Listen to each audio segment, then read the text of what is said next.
pemerintah memang sudah tidak bisa lagi melawan pasar lah, melawan kehendak pasar. Artinya pada saat demand-nya sedang tinggi, harganya bahan baku minyak goreng itu CPO juga sedang tinggi, sementara pemerintah mencoba mem-pack atau mematok harga di level tertentu, itu tentu akan membuat situasi menjadi kontraproduktif, membuat barang itu menjadi langka, karena memang sejatinya pada seyogianya itu mestinya harganya memang sedang tinggi ya, karena harga bahan baku naik juga demand tinggi, tapi kemudian harga yang di-pack, dipatok, itu sudah menyalahi kehendak atau bukan pasar, sehingga yang ada adalah stoknya pasti akan langka. Jadi emang itu sebuah hal yang seharusnya bisa diprediksi, tetapi kemudian malah menjadi polemik dan akhirnya pemerintah kembali kepada kehendak pasar. Oke, baik Mas Aji, tapi kalau kita coba menarik hubungan begitu ya, apakah memang adanya polemik dari minyak goreng di Indonesia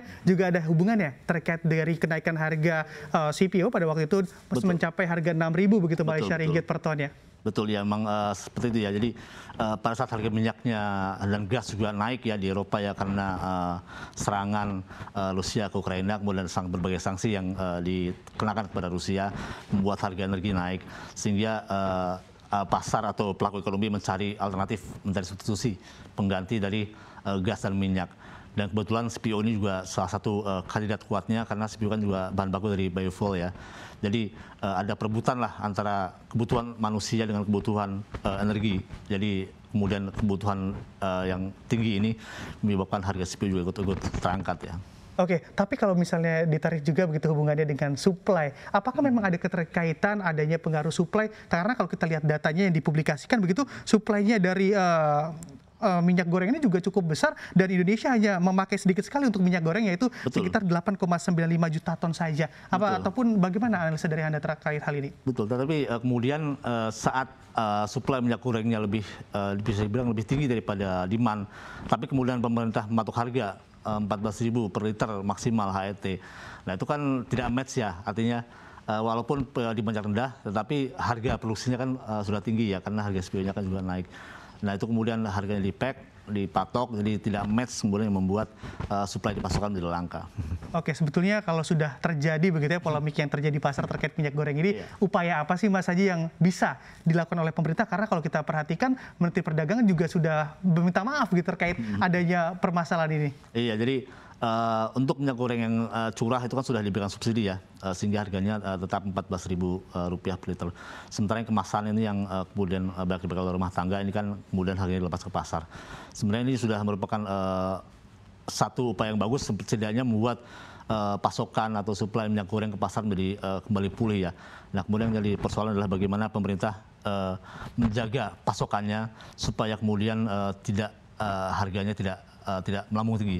Nah ini kan baru berapa 2 hari ya, hari-hari awal dari pelepasan harga ke pasar ya. Nah nantinya setelah suplainya, setelah pasokannya kembali membanjiri pasar, diharapkan harganya akan terus turun sehingga harganya menjadi harga yang lebih wajar ya. Oke, baik, kita ketahui bersama juga jelang Ramadan begitu ya. Ini kan momentum jelang Ramadan juga biasanya harga-harga juga naik. Justru minyak juga malah naik duluan begitu harganya. Kira-kira ada nggak sih Mas Aji untuk potensi harga minyak goreng di saat Ramadan justru akan lebih tinggi lagi? Bisa jadi ya, karena demand-nya akan meningkat ya. Tapi tadi kembali lagi bahwa sebenarnya suplai minyak goreng ini memadai ya, sangat memadai, karena konsumsi di Indonesia itu tidak terlalu besar ya.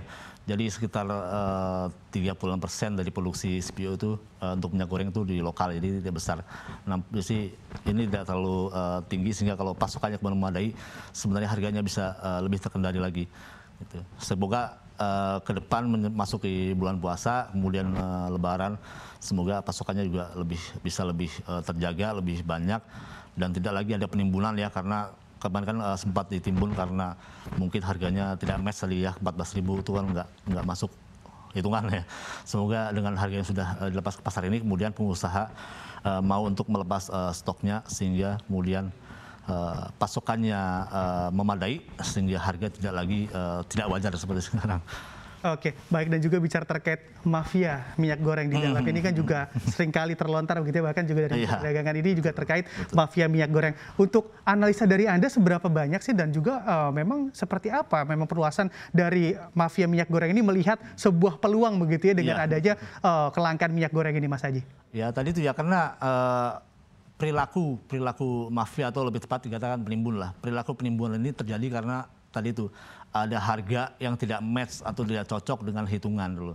Saat dunia usaha membeli CPO dengan harga tinggi, tadi Mas Bram bilang sampai 6.000 ringgit per ton, sementara harga jualnya dipatok 14.000 itu kan nggak masuk ya. Itulah yang menimbulkan kemudian perilaku penimbunan dengan harapan bahwa nantinya saat supply-nya benar-benar scarce, benar-benar rendah, benar-benar kosong, benar-benar terkuras, itu harga bisa naik, kemudian stok itu dilepas.